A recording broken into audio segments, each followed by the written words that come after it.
ख़वातीनो हज़रात, एक बहुत छोटी सी कहानी मुझे याद आई है जो मैं आप तक पहुंचाना चाहता हूं। हुआ यूं कि एक बार स्वर्ग में जितने हमारे शहीद हैं, भगत सिंह, राजगुरु, सुखदेव, चंद्रशेखर आज़ाद, सुभाष बाबू, बिस्मिल प्रसाद, अशफाक उल्लाह, ये सब लोगों की एक मीटिंग हुई। और मीटिंग करने के बाद इन सब ने फैसला किया कि चलिए भगवान से, अल्लाह से, वाहेगुरु से जाके मिला जाए। वो मीटिंग के बाद ये देखा गया, मैंने देखा कि ध्यान से, कि ये सब बड़े परेशान थे, सब के सब बहुत परेशान थे। तो इन्होंने फैसला किया चलो रब के पास चलते हैं, वाहेगुरु के पास चलते हैं, अल्लाह के पास चलते हैं। तो ये सब रब और अल्लाह के पास चले गए। तो सुभाष बाबू इन सबसे बड़े थे, तो सुभाष बाबू ने भगवान जी से कहा, अल्लाह से कहा, वाहेगुरु से कहा कि भी हम एक फरियाद लेके आए हैं। तो भगवान बड़े हैरान हुए। उन्होंने कहा, अरे आप सब इतने बड़े बड़े लोग हैं, भगत सिंह आप, राजगुरु आप, सुखदेव आप, क्या बात हो गई? पहले बताओ क्या बात हुई है, क्या कहना चाहते हो? तो सुभाष बाबू जो इन सबसे बड़े थे, इनके उस वक्त प्रेसिडेंट बने थे इन ग्रुप के, तो उन्होंने भगवान जी से ये कहा कि हमें नारद मुनि जी ने खबर दी है कि भी आप हमें दोबारा से जीवित कर रहे हो। तो भगवान जी बड़े हैरान हुए यार। वो कहते सुभाष बाबू ये बताओ, आपको मैं जिंदा कर रहा हूँ, जीवित कर रहा हूँ, इंसान बना रहा हूँ, तो उसमें परेशान होने की क्या बात है? आप क्यों परेशान हो? तो उसने कहा कि महाराज, हम इस बात से परेशान नहीं हैं कि आप हमें जीवित कर रहे हो, आप हमें जिंदा कर रहे हो। हम इस बात से परेशान हैं कि आप हमें हिंदुस्तान में जीवित कर रहे हो। हम अब हिंदुस्तान में पैदा नहीं होना चाहते। आप हमें चाइना में पैदा कर दीजिए, आप हमें रशिया में पैदा कर दीजिए, आप हमें क्यूबा में पैदा कर दीजिए, पर हिंदुस्तान में मत भेजिएगा। तो महाराज यकीन मानिए, भगवान जी के, अल्लाह थे, वाहेगुरु थे, कौन थे वो, उनके होशोवास उड़ गए। वो कहने लगे कि यार आप लोगों ने तो उस मुल्क के लिए कुर्बानी दी, अपनी जानें गंवाई, आप उस मुल्क में पैदा नहीं होना चाहते? बड़ी हैरानी की बात है। चलो कहते मैं सोचता हूँ जो आपने कहा, तो कुछ आपकी बात पे भी गौर किया जाए। तो ये कहानी का एक हिस्सा था। अब कहानी का दूसरा हिस्सा बताता हूँ आपको। हमारे एक बहुत अच्छे दोस्त हैं दिल्ली में, वो बहुत बड़े जर्नलिस्ट हैं। हम एक बार उनसे मिलने गए, तो वो हमें कहने लगे कि डॉक्टर साहब आओ यार, आप रोज़ घास फूस खाते हो, आज यहाँ वो क्या ली मेरिडियन बहुत बड़ा होटल है 7 स्टार, वहाँ एक बहुत बड़ी पार्टी है, आपको उस पार्टी में लेके चलते हैं। तो मैंने कहा भी चलो, मुफ्त का मिल रहा है, दारू शारू मिलेगी, चलते हैं यार, क्या क्या बुरी बात है। तो मैं और हमारे जो मेज़बान थे, दोनों उस पार्टी में चले गए। अब आप यकीन मानिए दोस्तों, उस पार्टी में हिंदुस्तान के, हमारे देश के, भारत के, इंडिया के जितनी पॉलिटिकल पार्टीज़ हैं, छोटी से छोटी, बड़ी से बड़ी, उनके सारे बड़े बड़े नेता वहाँ थे। और वो हीरो जो अपनी शर्ट उतारते हैं हर एक फिल्म में, वो भी वहाँ थे। और 2-3 खूबसूरत हसीनाएँ, अदाकाराएँ, वो भी वहाँ थी। कुछ बड़े बिजनेसमैन भी थे, कुछ बड़े जर्नलिस्ट भी थे, कुछ बड़े डॉक्टर भी थे, कुछ बड़े टेक्नोक्रेट भी थे, कुछ बड़े इंजीनियर भी थे। तो वहाँ का माहौल देखकर मैं हैरान हो गया कि यार आज तो ना दिवाली है, ना ईद है, ना कुछ है, तो ऐसी आलीशान पार्टी, ऐसा तो भगवान के भी यहाँ भी नहीं होता। इतना मज़ा हो रहा है, क्या बात है। तो हमने एक नेता से पूछा कि नेताजी ये बताइए कि ये पार्टी आज आप कर रहे हो, किस खुशी में कर रहे हो? वो कहने लगे, कहते अरे बच्चे नहीं समझे, आज हम लोग जश्न मना रहे हैं। तो मैंने कहा वो तो नज़र आ रहा है महाराज, जश्न मना रहे हो, पर सर जश्न किस खुशी का, किस बात का? आज ना ईद है, ना ना दिवाली है, ना होली है, ना इंडिपेंडेंस डे है, तो किस चीज़ का जश्न है? कहता हमें नारद मुनि जी ने खबर दी है कि जितने शहीद थे वो पैदा होना चाहते थे, लेकिन उन्होंने भगवान से कहा कि हमने हिंदुस्तान में नहीं पैदा होना, तो इस बात की हम खुशी मना रहे हैं। तो मैंने कहा यार, इसमें नेताजी, इसमें खुशी मनाने वाली क्या बात है? अरे भैया आप ना ही समझो, अगर वो ससुरा पैदा हो जावन हिंदुस्तान में, तो हिंदुस्तान की जनता तो मूर्ख, वो तो हमें उठा के कुर्सी से फेंक देगी, इन लोगों की नेता बना देगी, तो हमारी कुर्सी चली जाएगी। तो जश्न इस बात का हो रहा है। तो ये कहानी एक हमने आपको बताई है, उसका मॉरल क्या निकलता है, उसका सेंट्रल आइडिया क्या निकलता है, हम आप सामीन आपके ऊपर छोड़ते हैं। आप इसको जिस मर्जी नज़रिए से देखिए, ना देखिए। हमने एक खूबसूरत तरीके से बतानी थी कि हिंदुस्तान क्या था, क्या लोगों ने किया और क्या आज के लोग कर रहे हैं। तो ये हमारी कहानी का सेंट्रल आइडिया, सेंट्रल मकसद ये था। दोस्तों, ख़वातीनो हज़रात, फिर वही प्रोग्राम नाज़ है जिन पर लेकर हम हाज़िर खिदमत हैं। आज इस प्रोग्राम के तहत जो एपिसोड में जिस जिस एपिसोड में हम अज़ीम शख्सियत, ऐसी शख्सियत जो हिंदुस्तान में क्या दुनिया में नहीं होगी कहीं, मेरा ये दावा है और मैं चैलेंज के साथ कहता हूँ, उनके बारे में हम यहाँ पंजाब में एक जगह आए हैं। सराबा गांव है, बहुत खूबसूरत गांव है, बहुत अच्छे लोग मिले, बहुत खूबसूरत गांव है, बहुत अच्छी तरह मेंटेन किया हुआ है। तो वहाँ उस अजीम शख्सियत जिसने अपनी जंग आज़ादी में अपनी शहीदी दी और जो शहीद भगत सिंह जी के गुरु थे, शहीद भगत सिंह जी अपनी जेब में हमेशा उनकी तस्वीर रखते थे। हमेशा जब वो फांसी की उनको सज़ा होनी थी, अपनी उसमें थे, बैरक में थे, तब भी उनके पास दो ही चीज़ें थी। एक डायरी जो लिखते थे, एक किताब जो मार्क्स की वो पढ़ रहे थे। जब उनको बुलावा आया कि चलिए आपको फांसी देनी है, तो वो मार्क्स की किताब पढ़ रहे थे। उन्होंने किताब का पन्ना मोड़ दिया था इस उम्मीद में कि अभी मैं आके पढ़ूंगा। एक उनके पास, जिनका आज हम आपको रूबरू कराएंगे, जिनके बारे में रूबरू तो नहीं कराएंगे, जिनके बारे में बताएंगे, वो उन शख्स की तस्वीर उनके पास हमेशा हुआ करती थी। अब हम जिस जगह पर खड़े हैं, मैं अपने कैमरा डायरेक्टर साहब को कहूँगा उस शख्स के बारे में जो हमारे मेमोरियल है वो दिखाएं। तो आज हम जिस शख्स की बात करने जा रहे हैं आपसे, उसका नाम बहुत इज्जत से मैं ले रहा हूँ और मेरी खुशकिस्मती है कि आज उनके मैं घर आया हूँ, उनके जद्दी पिंड आया हूँ, उनके पुश्तैनी मकान में आया हूँ अपने साथियों के साथ। तो उस अजीम शख्सियत का नाम है करतार सिंह सराबा। मैंने दोस्तों ये कहा कि वो दुनिया में एक मिसाल है। वो क्यों, वो मैं सिर्फ वही बताऊंगा, बाकी बातें जो यहाँ के इंचार्ज हैं वो उनसे बात करेंगे। सारी दुनिया में वो अकेले शख्स हैं जिन्होंने 19 साल, मैं फिर कह रहा हूँ 19 साल, सिर्फ 19 साल की उम्र में इस देश के लिए शहादत दी, अपनी जान कुर्बान की। तो ऐसे जांबाज सिपाही को, ऐसे जांबाज इंसान को, ऐसे बड़ी नाम को, ऐसी बड़ी शख्सियत को हम सलाम करते हैं। और अब हम उनका आज मेमोरियल और उनका पुश्तैनी घर, ये दोनों अपने आवाम तक पहुंचाएंगे, अपने सामीन तक पहुंचाएंगे, इस उम्मीद से कि शायद हमारी सोई हुई आत्माएं कहीं ना कहीं जाग जाएं। आइए अब अंदर उनका मेमोरियल देखते हैं, आइए।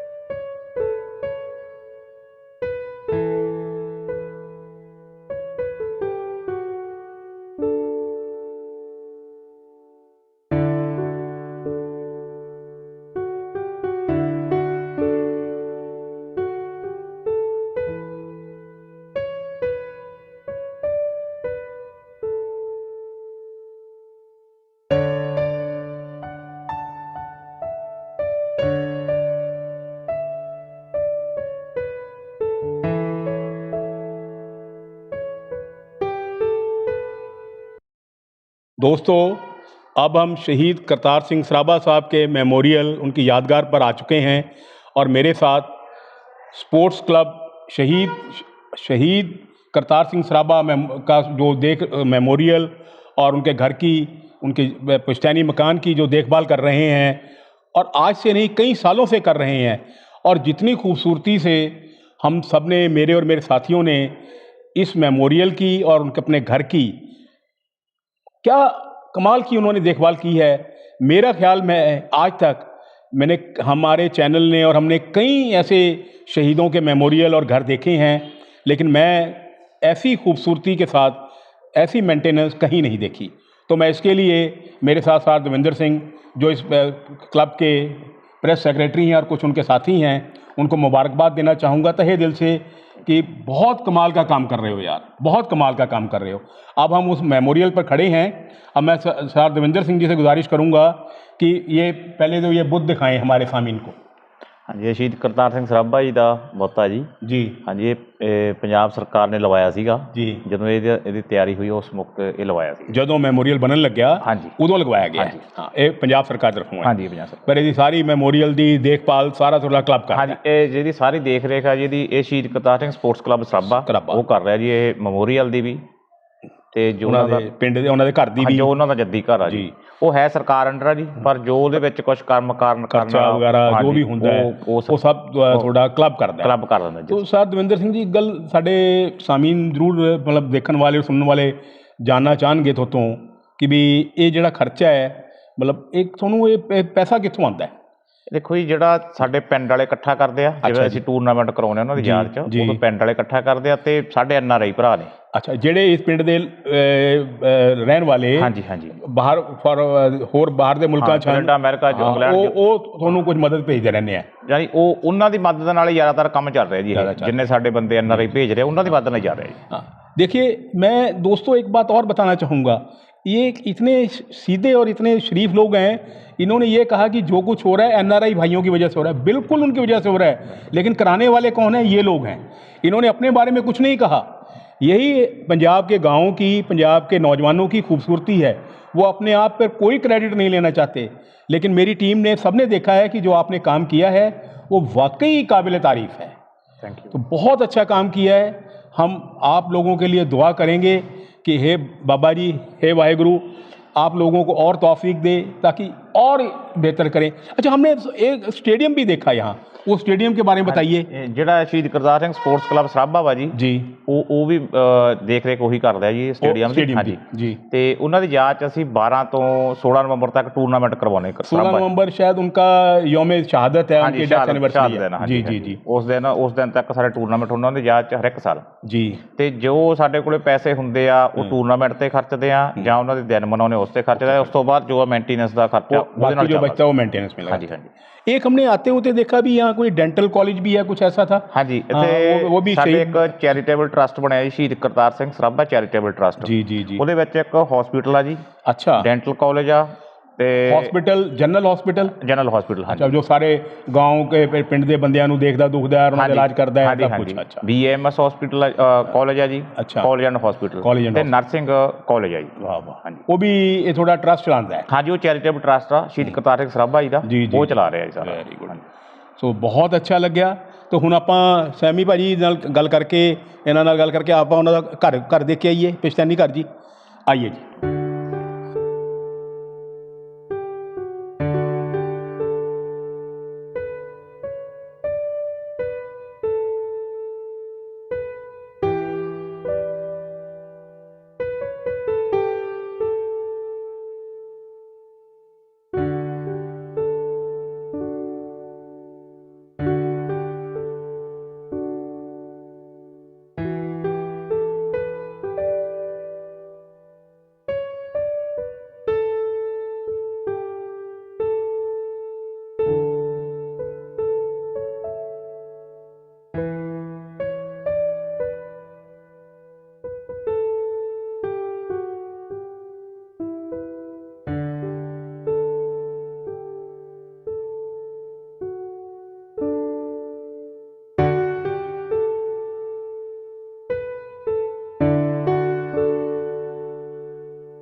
दोस्तों, अब हम शहीद करतार सिंह सराभा साहब के पुश्तैनी घर आ गए हैं।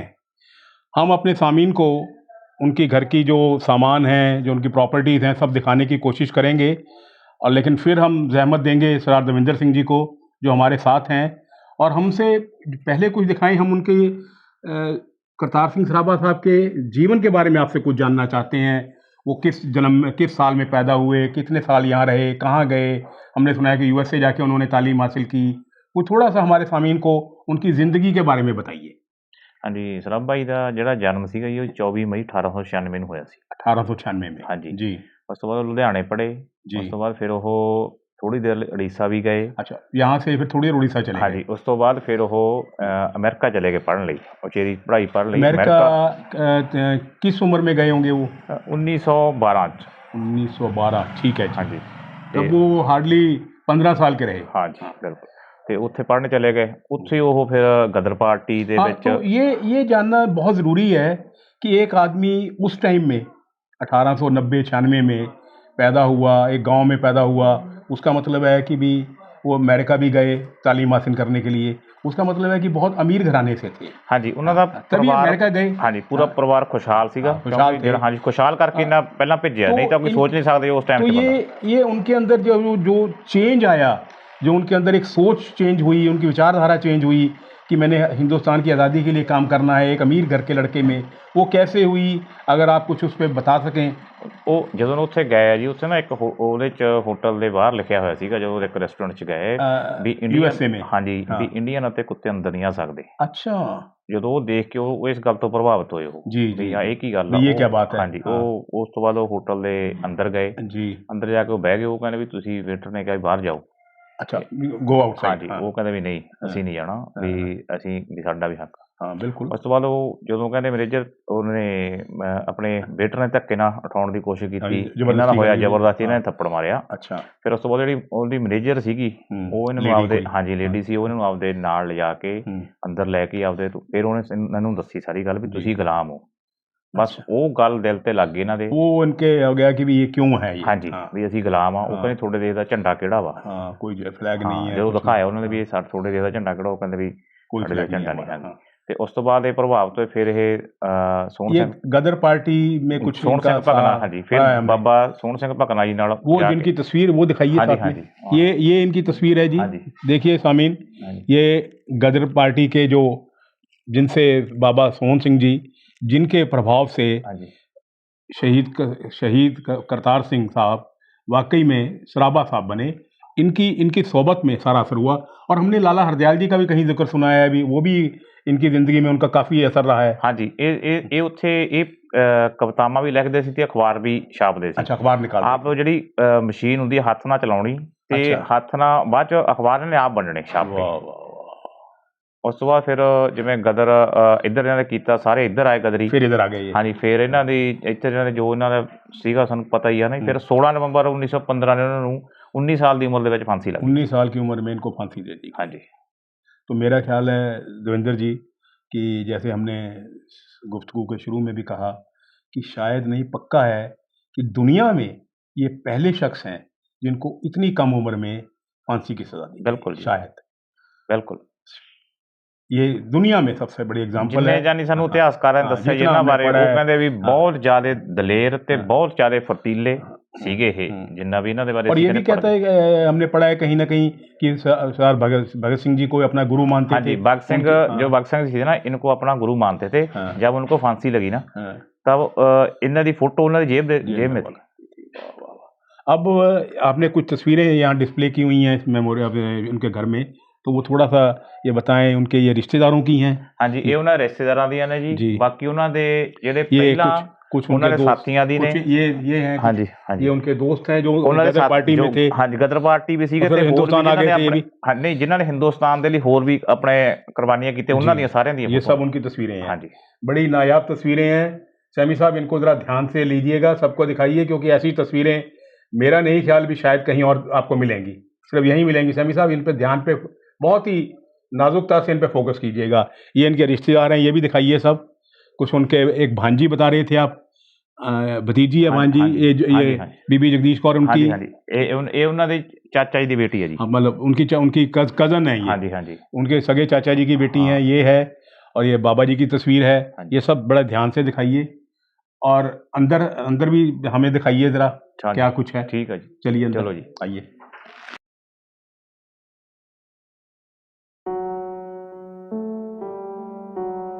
आजादी के क्या है मायने भूल गए, लोग शहीदों के सब किस्से भूल गए, लोग शहीदों के सब किस्से भूल गए।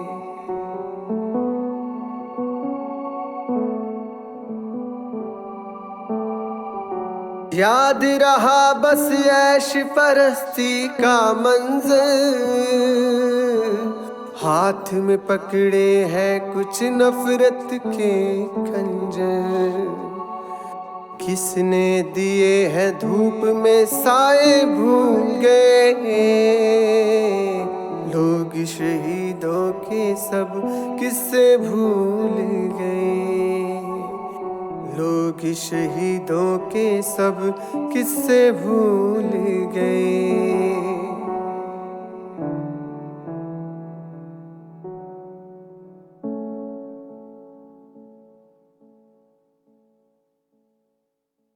दोस्तों, हम अपने चैनल की तरफ से और मैं अपने साथियों की तरफ से सरदार देवेंद्र सिंह और उनके साथियों का तहे दिल से शुक्रिया अदा करना चाहूँगा, क्योंकि आज अगर हम शहीद करतार सिंह सराभा साहब को कुछ उनके लिए श्रद्धांजलि पेश कर पाए हैं, खिराज अकीदत पेश कर पाए हैं, श्रद्धा के सुमन भेंट कर पाए हैं, तो यकीनन इन नौजवान साथियों की वजह से कर पाए हैं।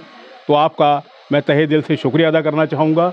और सामीन से मैं एक बात ज़रूर कहना चाहूँगा कि देखिए दोस्तों, हमारा ये मानना है कि आप बेशक मंदिर ना जाएं, मस्जिद ना जाएं, गुरुद्वारे ना जाएं, चर्च ना जाएं, कोई फ़र्क नहीं पड़ता, वहाँ जाना कोई लाजमी नहीं है, कोई ज़रूरी नहीं है। सबसे बड़े मंदिर, सबसे बड़ा गुरुद्वारा, सबसे बड़ी दरगाह, सबसे बड़ा चर्च, ये शहीदों की यादगारें हैं। ऐसे शहीदों की यादगारों पे आप ज़रूर आइए, सजदा कीजिए, थोड़ी देर बैठिए, वहाँ सोचिए कि इन लोगों ने आपके देश के लिए क्या किया और देश ने उनके लिए क्या किया। यही हमारा पैगाम है। खुश रहिए, आबाद रहिए। खुदा हाफिज़।